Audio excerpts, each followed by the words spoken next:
আপনারা জানেন গত রাতে ভারী বৃষ্টি বর্ষণ হয়েছে, তো এতে আমরা চিন্তা করলাম যে কিভাবে পানিটা দ্রুত নিরসন করা যায়।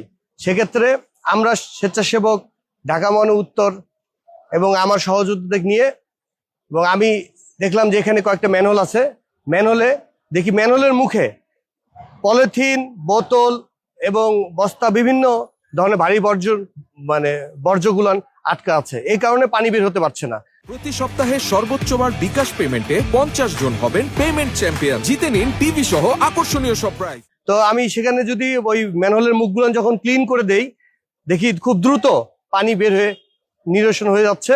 এতে হয়তোবা খুব দ্রুত সময়ের মধ্যে জনগণের দুর্ভোগ সৃষ্টি থেকে তারা বেঁচে যাবে।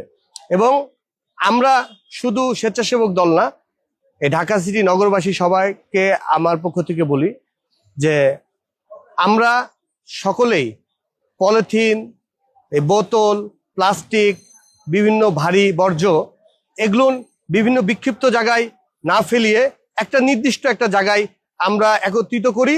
এখান থেকে তারপরে সিটি কর্পোরেশন নির্দিষ্ট জায়গা আছে, আমরা ওই নির্দিষ্ট জায়গায় যায় যদি আমরা এই বর্জ্যগুলো ফেলাই দেই, তাহলে হয়তোবা আমাদের এই জনদুর্ভোগ অনেকটা কমে যাবে।